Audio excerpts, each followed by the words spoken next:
Good morning. Sorry, I thought I had things up, but okay, here we go. There it is. We're doing Math 146, the review for the midterm.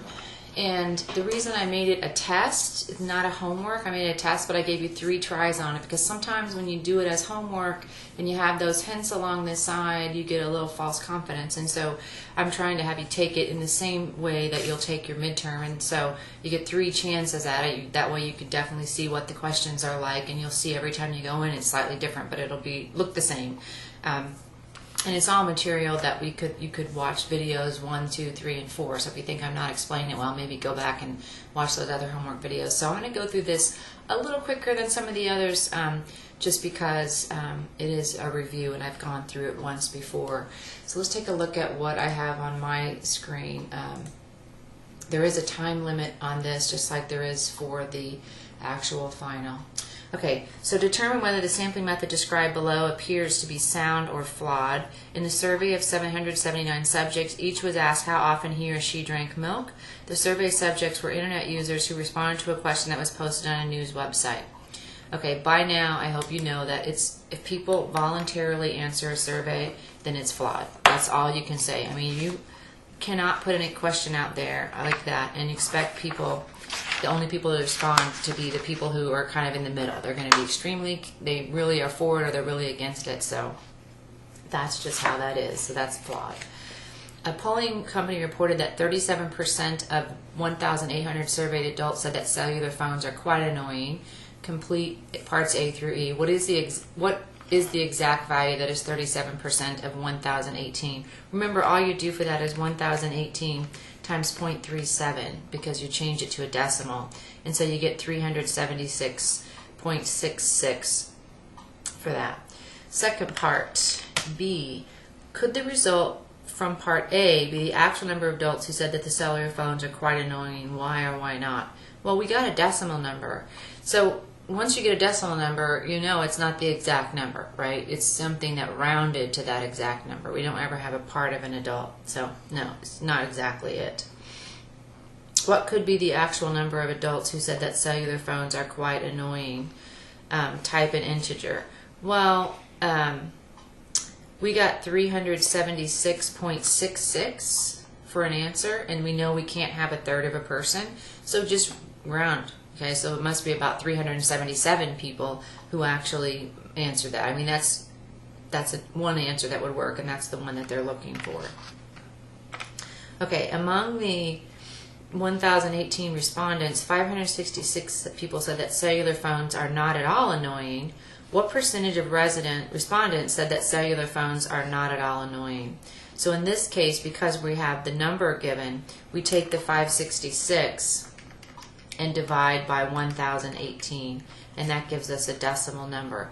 Some of you may have calculators that when you divide that, they just reduce the fraction, but they don't give you a decimal, and you may be like, how do I get a decimal answer? Some calculators you have to do this, 566 divided by 1,018, and you have to put a decimal at the end to tell it that you definitely want a decimal answer. This calculator, you don't have to, but some you do, so just in case, I've had a few people ask me that lately. So anyway, the answer I got was 0.5559. They want it as a percent, so I would move that over 2 places. And when you move that over 2 places, you get 55.599 or 55.60. So you want to round it. You want to move the decimal point and then round it, since you're going to that decimal spot. Determine whether the given value is a statistic or parameter.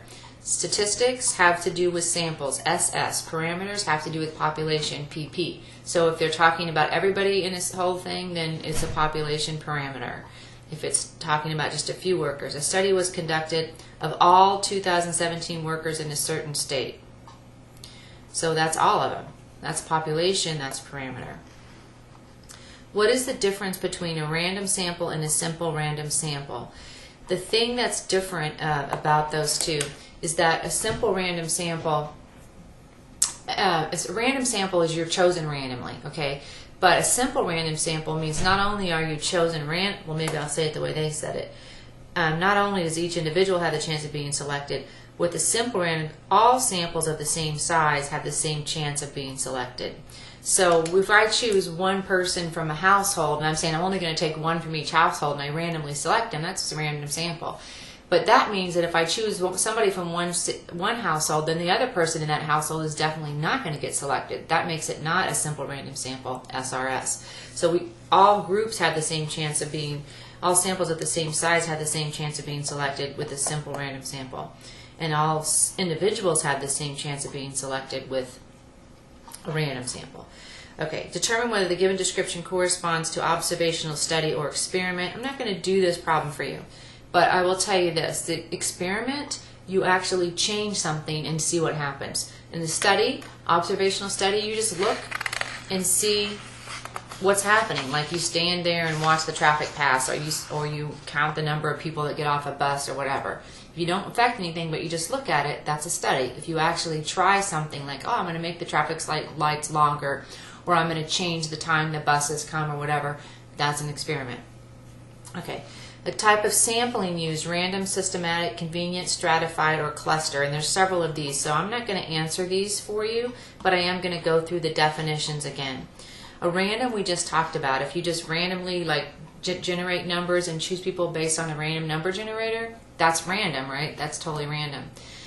A systematic means that there's some kind of system in place, like you're going to say, I'm going to pick every fourth person that enrolls at SBSEC and I'm going to survey them. So every fourth person, that's like a systematic method.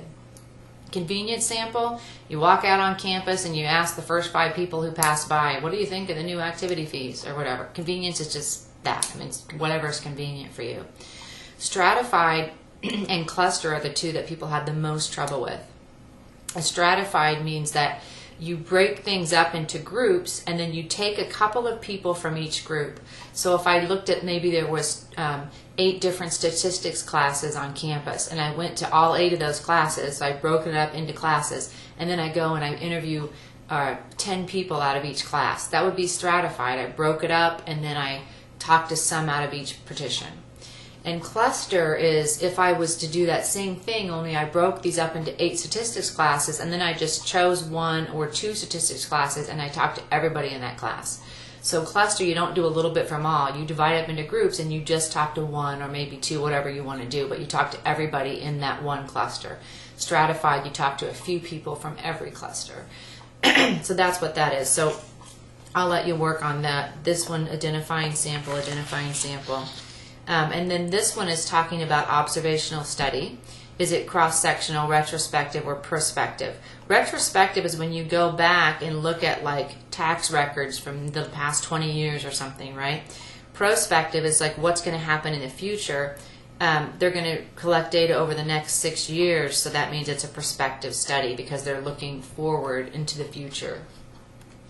And cross-sectional, you're looking at, well, I don't even think we really talk about that, so don't worry about it. No prospective and retrospective. Okay.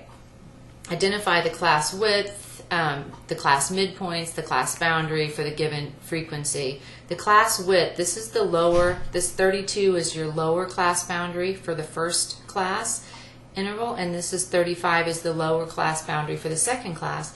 And so if you just subtract those two, then you get the width. So 35 minus 32 is 3. That's your class width.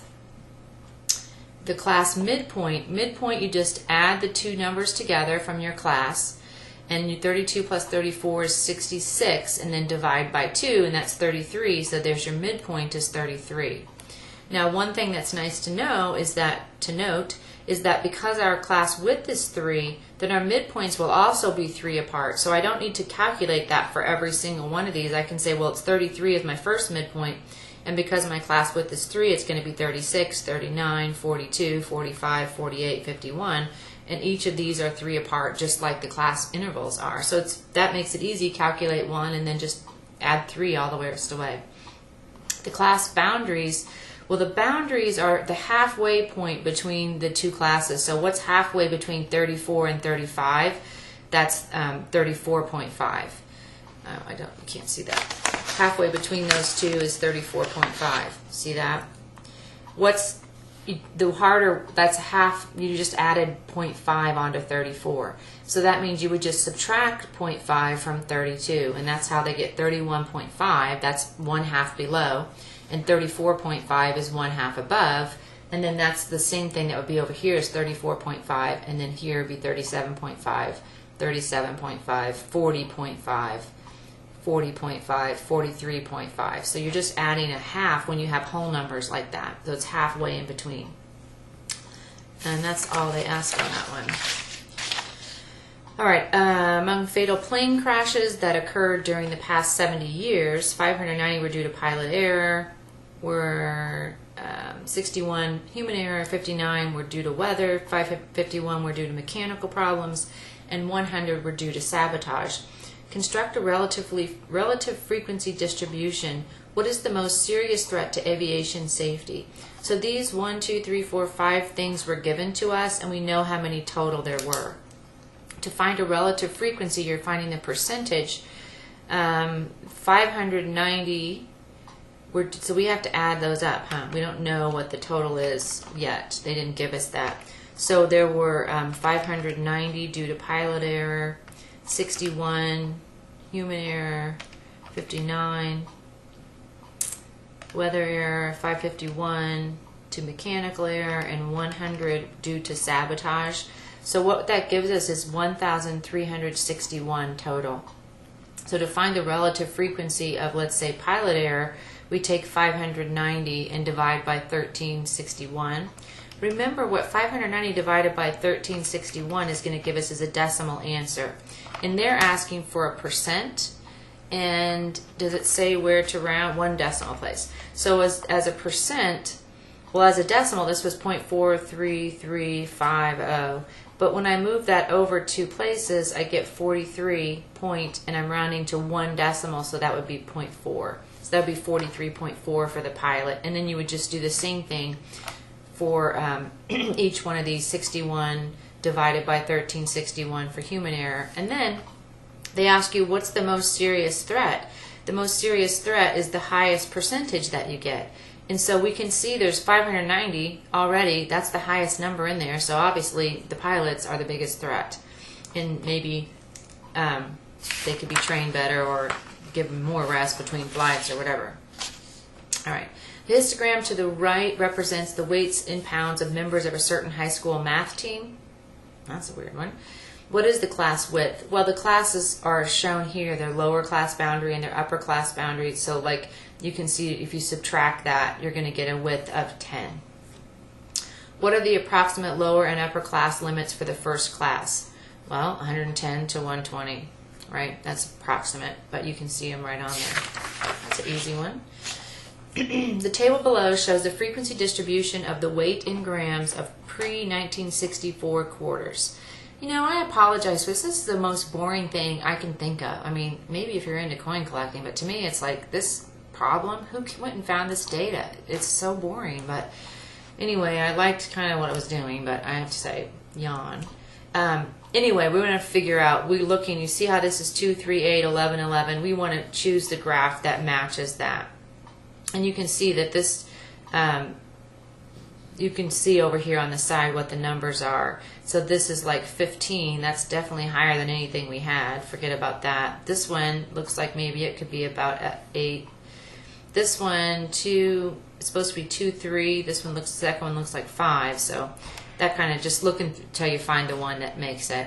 Does it appear to depict a normal distribution?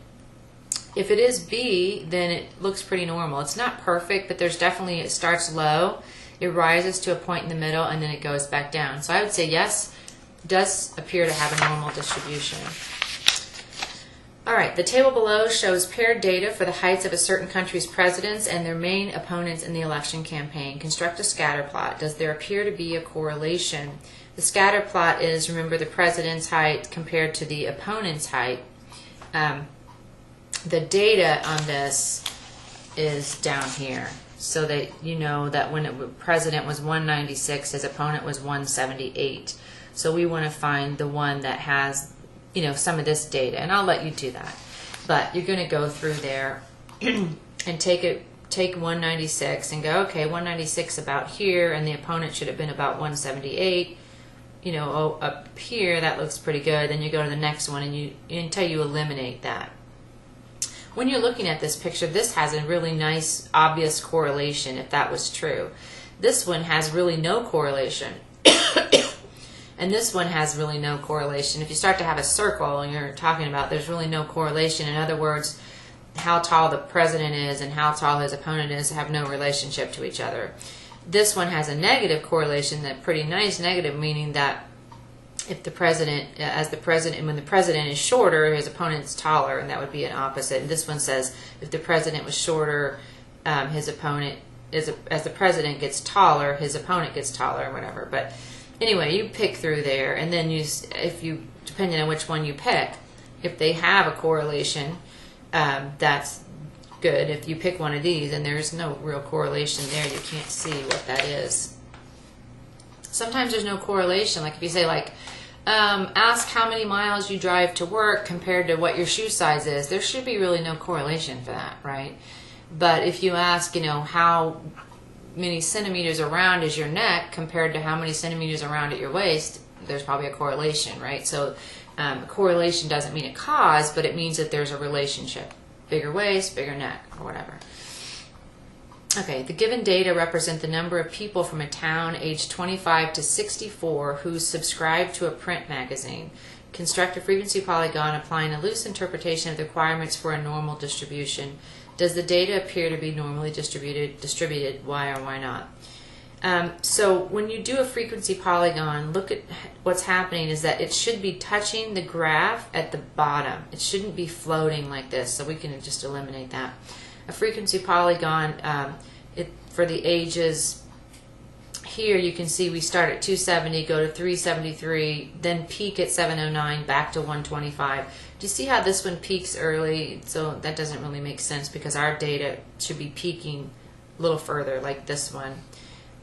Let's see, 270, it's hard to say exactly what these are, but anyway, you want to find the points that match that. And it turns out, it looks like our peak goes here, it goes from 370, that looks about right, then peaking, then going down to 125, and finally these endpoints aren't one of our graphs, they just bring it back down to the actual x or horizontal axis. So you pick the one that works, I think it's B in this case, and then say, does it appear to have a rough normal distribution? Well, look, it starts low, it peaks, it comes back down. It looks kind of normal to me. It's not exact, but we can say it has a rough normal distribution. Excuse me. The graph to the right compares teaching salaries of women and men at private colleges and universities. What impression does the graph create? Does the graph depict the data fairly? If not, construct a graph that depicts the data fairly. Well, the graph is showing that men and women, looks to me like women are making way less than men, right? But that's because they started at 50,000, and that's pretty close to where we're ending here. So if you look down here, if you started at 0, it's not like all of a sudden women are going to be making more, because that's not going to happen. But it does start to look a little more reasonable than that. So that they are skewing. This makes it look worse, and we can change that by starting that at 0 instead of starting at 50,000. We did that problem before. This is something people sometimes forget. How do you find the? Oh no, wait. This is just finding that, but I will put it into the calculator. So what you want to do is find the mean difference between actual high and predicted high 1 day earlier is. So actual high and predicted high 1 day earlier is this column right here. So you need to find the mean. So let's see. We're going to go to data. I'm going to go to clear second reset, and I'm going to reset all my data. Well, I didn't. Second reset, yes. All right. So now when I go to data, it's there. Remember the other way is just to do on and clear a couple times, and that takes care of it. So once I'm at data here, then I just enter that data, and I've got -3. Make sure when you put your data in, if you have a negative, that you're using the negative button here at the bottom. All right, -3, -3, -2, 2, 1, 2, 3, 4, 1, 2, 3, 4, 5 ones. 1, 2, 3, 4, 5, and then 4. And then I've got my data in there. Now I'm going to go to second function data, and I want to do one variable stats. So I just want to look at each one as individual. So I have my data in L1, and I just have one for each.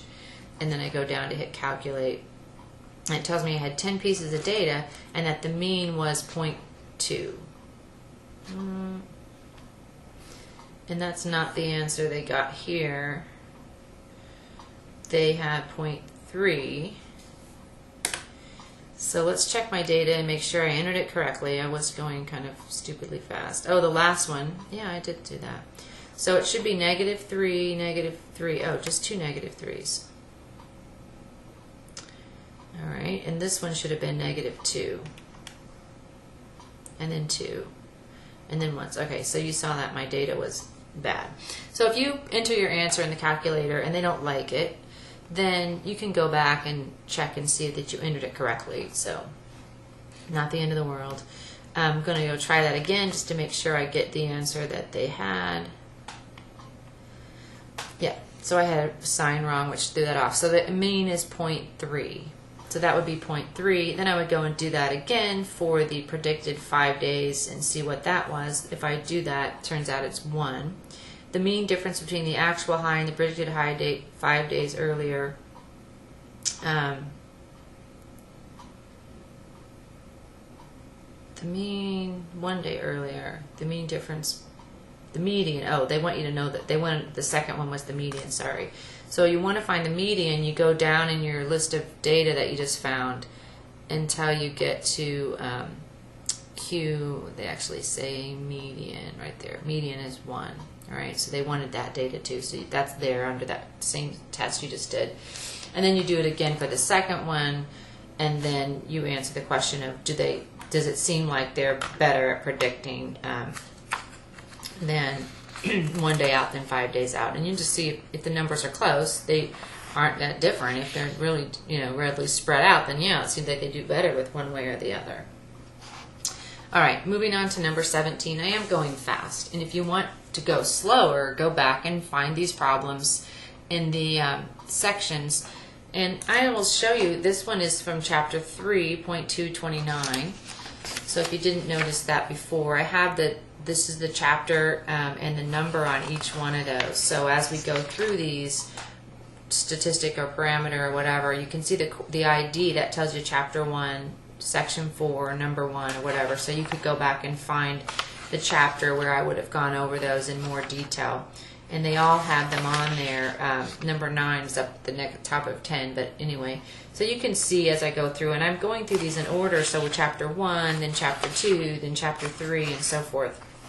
So we're already up to chapter 3, and we're talking about only the first 4 chapters on your midterm. So remember, for your midterm, you can bring... did I ever decide what you could bring for your midterm? There's a lot of things to know, but still, when you limit yourself down on your notes, it's good for you. So I'm going to say, if you have a book, you can bring it. A lot of people choose not to bring a book, but I don't really care if you bring a book. I'm just deciding this now, probably not good. I should probably think it through. But what I think I'm going to say is that you get to have 2 pieces of paper, front and back. So that's 4 sides total for notes. And I think that would be enough for this.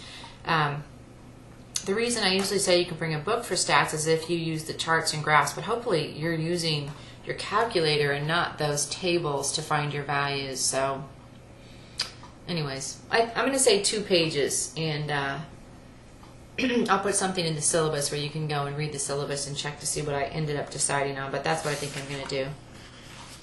Okay, so here we have a frequency distribution, but it's given the range here, and you have to find the midpoints in order to find the average. So in other words, the midpoint between 40 and 44, remember you add those 2 together, you get 84, and then divide by 2.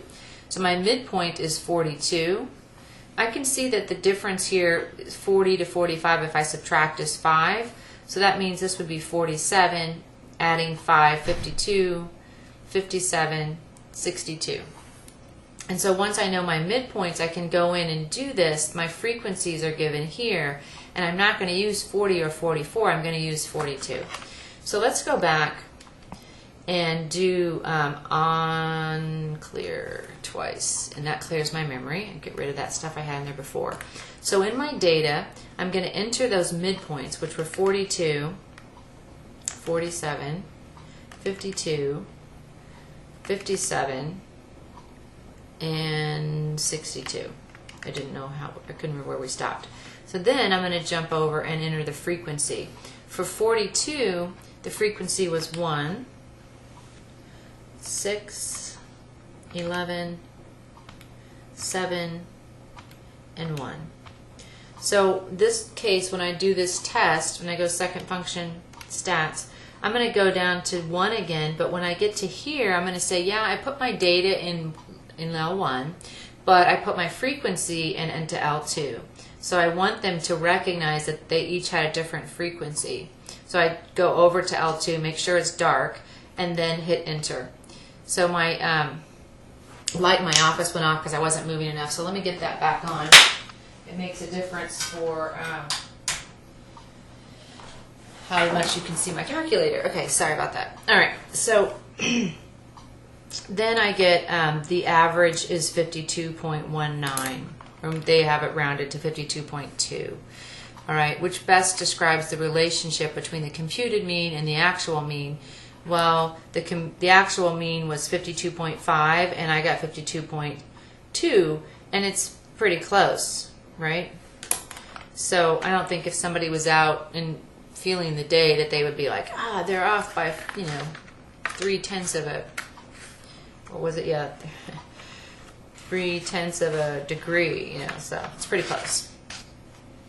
All right. When you want to do data, you can find the range by taking the highest value minus the lowest value. And so the range here, the highest value, if you were on Math Excel, you could sort the data and just sort it and have it look at it from 0 to the greatest, but I'm not, so I'm not going to worry about going over and doing that because it's not that hard to see. The lowest value is 0 and the highest value is 384. So if I subtract those, I get 384. Just subtract the highest minus the lowest. The variance, remember, whenever you find, I'll just use this because it's on here. Whenever you're doing this statistics and you use that test that we just used, it shows you how many items were in your sample space. That's N. It shows you your mean, and then it shows you the standard deviation two different ways. Standard deviation with S is for your sample standard deviation. This is your population standard deviation. Population standard deviation doesn't really make sense. When we're entering data, we just have a little sample, so we should be looking at S of X unless otherwise stated. And then if you take your S of X, which is 4.578 here,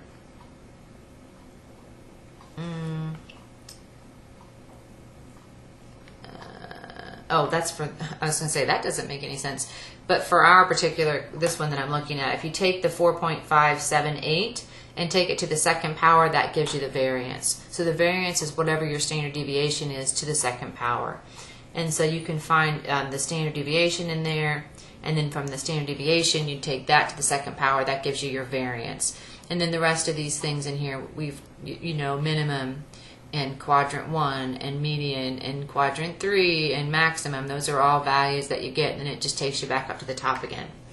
So hopefully you remember how to use your calculator a little bit, but you're just going to put that data in and then find that. So when you're at your test, to show up to a statistics test without a calculator is like to say, yeah, I'd like to flunk this, please. I mean, you need a calculator. You have to have a calculator to do this. Make sure you've got fresh batteries in your bag, so if your calculator dies, you got batteries for it, or put fresh batteries in it before you get there. And make sure you know how to use your calculator. Whenever I'm proctoring stats test, I just did a couple nights ago, and I had like 4 people come to me and go, yeah, I don't know how to use my calculator to do this. It's like not the good time to be asking during the test. Make sure you've already gotten to know your calculator and make that part of your notes if you want, like how to use what you're entering in your calculator to get certain things. Okay, not preaching, but I'm just saying, like, get to know your stuff. Okay, a certain group of test subjects had pulse rates with a mean of 72.4 beats per minute and the standard deviation of 10.4 beats per minute. Would it be unusual for one of the test subjects to have a pulse rate of 123.2 beats per minute? Okay, so when you have a standard deviation, let's do this one. So the mean is right in the middle of your distribution, and that's 72.4. And you have a standard deviation of 10.4. So if I go out one standard deviation to each side, I'm going to add 10.4 on this side. 72.4 plus 10.4 is 82.8. So right here is 82.8. And I would subtract 10.4 to go the other way, and that's going to just give me 62.0. That's one standard deviation on either side. That's considered normal. And then if I do the same thing, add again 10.4 to 82.8, what is that, 93.4? And if my whoa, that's not cool. If my addition is bad, fine, but you get the point. I'm adding 10.4 each standard deviation. I'm subtracting 10.4. So what's that, 51.6? Those are the usual values. 2 standard deviations to the left and 2 standard deviations to the right. That's what usual values are. And if it's not in that, then it's not usual. So 123.2 is out here. That's not usual, right? So it's bigger. It's an unusual value. So if it's bigger than the 93.4, then it's unusual. And so we have a minimum value of 51.6 and a maximum value of 93.2. I did add wrong. And then it's higher. Our data that we were given was bigger than that, so that makes it unusual. And then the empirical rule says this. It says that if you're one standard deviation away from the center, I know I did this wrong on the other video, and I never really got over it. So anyway, 68% of the values fall within one standard deviation. That's what the empirical rule says. And then if you go out one more standard deviation, then they say, okay, now we have 95% of the values that fall between those two values. And then if you go out one more, out to 3 standard deviations, then 3 standard deviations is 99.7. So what you have to do is figure out, was this 1 standard deviation or 2 or 3 away from our middle? And so you just start with your mean, 167, and you add your standard deviation of 8, and then see, well, I added just one time, I'm there. And if I subtracted just one time, I'm there. So that was 1 out. So that's 68% of the people that fell within that. And then you see how many times you have to add to get to 191 and 143, how many times you have to subtract. And that tells you that, oh, okay, well, now I'm 3 out, so that's 99.7. So empirical rule shouldn't be putting anything in your calculator per se. You can do the addition and subtraction in your calculator, but it's based on these numbers that are pre-given to you. All right, what is the height of, how many questions are on the midterm, on the practice midterm? There's 30 questions on the practice midterm. I think I put about 30 on there. I think it's about that. So anyway, with a height of 63 inches, Nelson was the shortest president of a particular club in the past century. The club's presidents of the past century have a mean height of 74.1 and a standard deviation of 1.7. What is the positive difference between Nelson's height and the mean? What that means is that whatever is the greater number, you put that first so that we just get the positive number. So if you take, he's 63, and you take the 74.1 and you subtract them, you get 11.1. Okay. How many standard deviations is that, the difference found in part A? Well, to find that, you see the standard deviation of 1.7? You take the 11.1 and you divide by 1.7. That's going to get you to a z-score eventually. And so when you take the 11.1 and divide by 1.7, you get 6.53. And that's the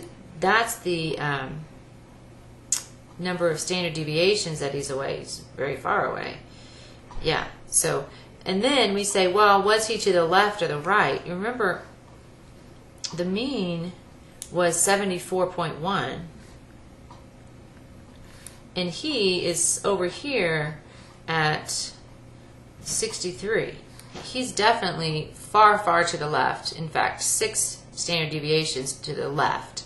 And so when I convert that to a z-score, I just put a negative in front of that then.